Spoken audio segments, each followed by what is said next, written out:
crois que je me suis fait piquer. Donc, j'ai senti une aiguille me rentrer dans la cuisse. J'ai commencé à me sentir extrêmement molle et à trouver tout extrêmement drôle.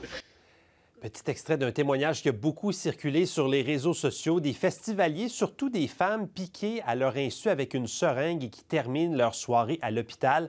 C'est pas de la science-fiction. Il y a eu plusieurs victimes de ce nouveau phénomène dans des événements cet été. Il y a eu des cas à Montréal, en Beauce et au Festival Western de Saint-Tite, notamment en fin de semaine dernière. Rose Boucher est intervenante en santé sexuelle dans une clinique de Trois-Rivières. Bonsoir, Madame Boucher.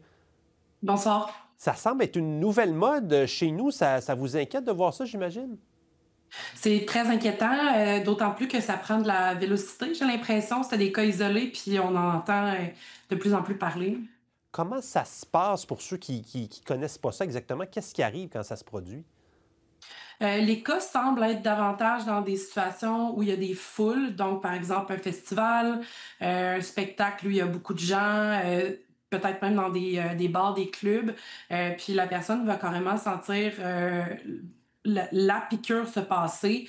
Dans les cas où les personnes sont chanceuses, entre guillemets, parce que évidemment, si on s'en rend pas compte, on s'imagine que le pire peut arriver. Puis ensuite, c'est certain que la personne doit aller chercher de l'attention médicale le plus rapidement possible. Et qu'est-ce qui est injecté? Qu'est-ce qui se trouve dans la seringue? Est-ce qu'on le sait?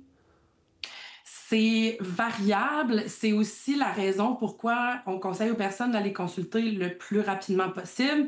Évidemment, on pense souvent dans ces cas-là au GHB, qui est la drogue la plus connue quand on pense aux agressions sexuelles là, par intoxication. Par contre, évidemment qu'on peut s'imaginer qu'il y a toutes sortes de substances qui peuvent être mises là, dans les seringues. Puis malheureusement, il n'y a pas vraiment moyen de le savoir à moins de s'en rendre compte, d'aller se faire tester à temps.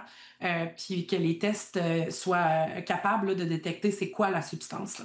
Et là, vous l'avez dit, on a l'impression que ça prend de l'ampleur depuis le début de l'été. Quel impact ça a sur le sentiment de sécurité des spectateurs qui se rendent dans ce type de grands événements?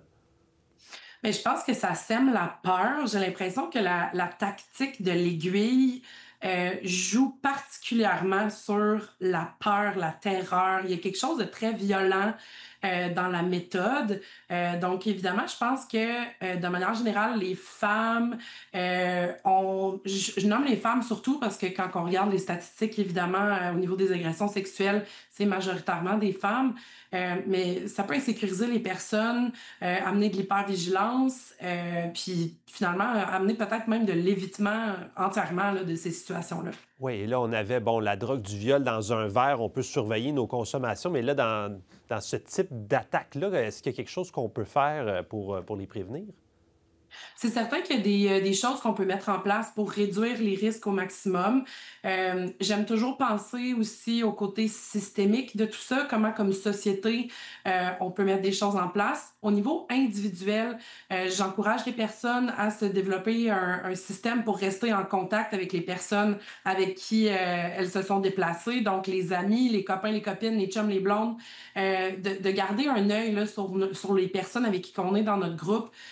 Si on constate qu'une des personnes avec qui on est, puis j'ai le goût de dire aussi, si vous croisez une personne inconnue qui est seule puis qui a l'air d'être affectée au point où elle ne saurait pas où elle est ou qu'est-ce qui se passe, de prêter main forte, d'aller chercher de l'aide, sécurité, ambulancier, même personnel du festival ou du bar ou de la salle de spectacle. Oui, et sentez-vous que ça mobilise peut-être aussi justement les festivals, ce qu'on est en train de voir? Vous attendez-vous à ce qu'il y ait, je ne sais pas, des mesures de sécurité ou des choses que ces grands événements-là puissent faire aussi? C'est une des parties qui est un petit peu étonnante pour moi, là, le côté sécurité, évidemment, est très important. Je me demande comment les personnes qui produisent ces attaques-là réussissent à rentrer sur les sites avec des seringues. Donc ça, pour moi, c'est un petit peu flou.